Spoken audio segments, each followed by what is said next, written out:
the $70,000 Cleveland Open today on the Pro Bowlers Tour. Look at those scores. A shot by Joe Hutchinson in his first appearance on the Professional Bowlers Tour. 234 in the first for a win over Holman. Now 265, 19 strikes in 2 games. Now he goes against tall Cliff McNealy. 2 players. Cliff's first appearance this year on our Professional Bowlers Tour. This is the first appearance ever for this 2-game winner already, Hutchison.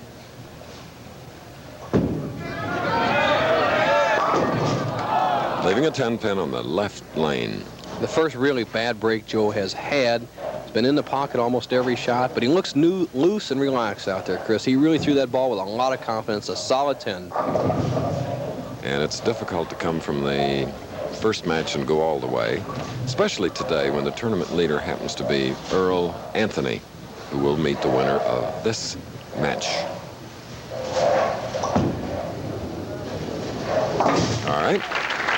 Spare for Hutchison. Now our first chance today, seeing Cliff McNealy compete. He's 26 from San Lorenzo, California. Notice how deep he stands. He throws the biggest hook of all 5 of the players today and uses all of the approach on the left side.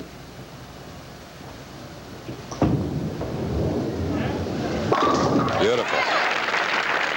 Really, with a solid strike on the right lane. Look at his profile here, Bo. Well, you can see how far he's standing left. He has a real deliberate push away. Great extension to get that ball started. Watch how he locks that elbow and moves that right foot. 4-step delivery. And how low Cliff gets at the line. He's 6'3" and he gets down really low where it counts. Left foot almost sliding in the left channel. Look at how far left he played. The good concentration in this man.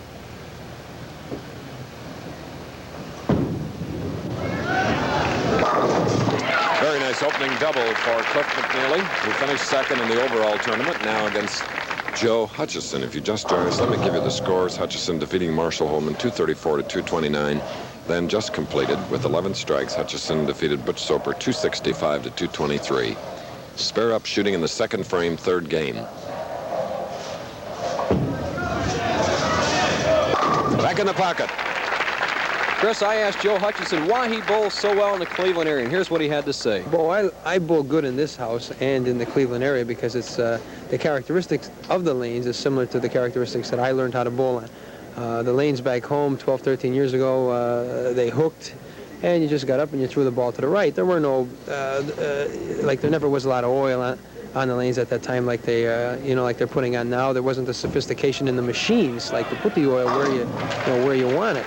And you bowled at that time, and rubber balls, hard balls, plastic balls, throwing the ball right hard. And I come in to the Cleveland area, and it just seems that the lanes are like that. So, it just takes me back to when I was a kid. And Chris, what he said, a lot of that is automation. They didn't have the lane machines, and and guys have a tendency to play the way they learned when they were younger. And these 2 players are doing an excellent job. That's the same thing that Cliff told me why he scored so well here. Loves the shot.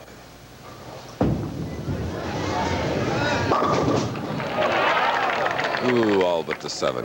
You're going to see a little different pin action with Cliff McNealy because he throws the big hook. He can afford to send it wide from that deep inside line and still drive the 5-pin out. He carried it in the second frame. He ripped the 5 right out. There, he ripped the 5, did not catch the 7.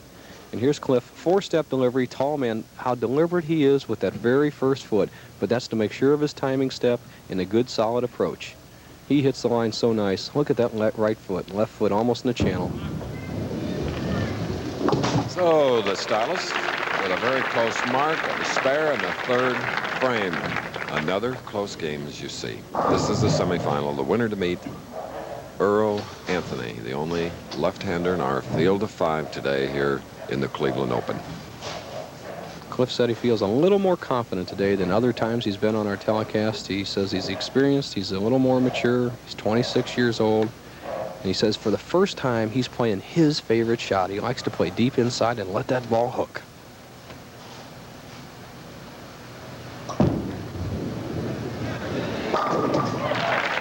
All right, McNealy, 3 strikes in 4 frames, leading by 1 pin in the semifinal match, which will continue after this.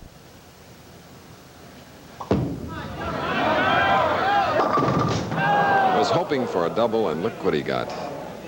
Looking, 4-7-10. The 4-7-10, Chris, he eased up a little bit on the right-hand lane. As we said, the lanes are starting to hook a little bit more. Hutchinson, 4-7-10. Difficult shot, cross lane. Even a little more difficult than the 4-7-9. All right, with huge odds. Oh, yes. 17-1 odds are beaten for the professionals. 4-17 conversion, and listen to the fans. That's an awfully beautiful thing to see. As you can see, cross Here's lane, a replay. It's something. slides a 4-pin over into the 10.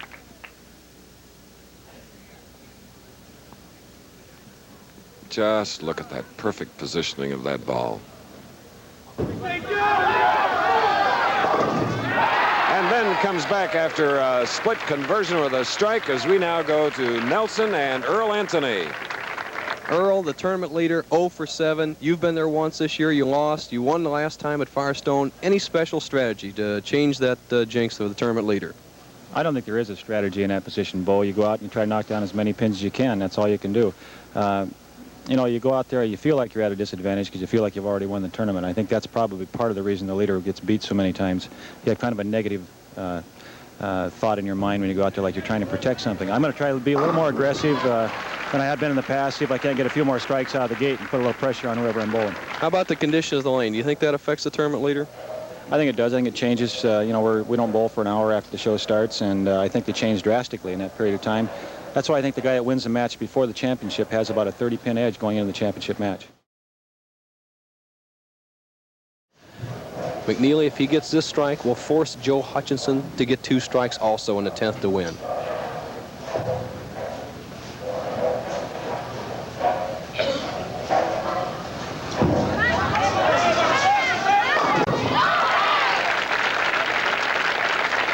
Great clutch performance and the power of Cliff McNealy. That ball was so shallow in the pocket, and he still carried out the 10-pin. McNealy can have a 258. Will force Hutchinson once again to strike in the 10th and 11th frames.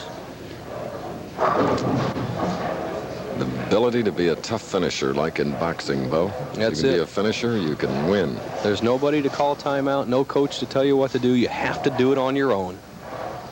What a study.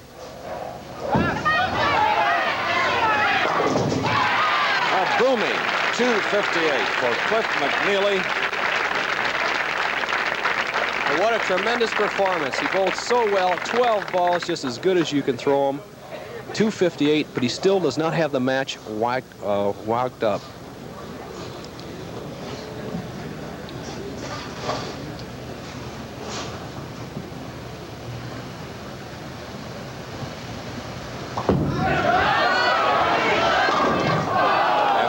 In a row, leaving the 10-pin for Joe Hutchison. Well, the fans appreciate his performance here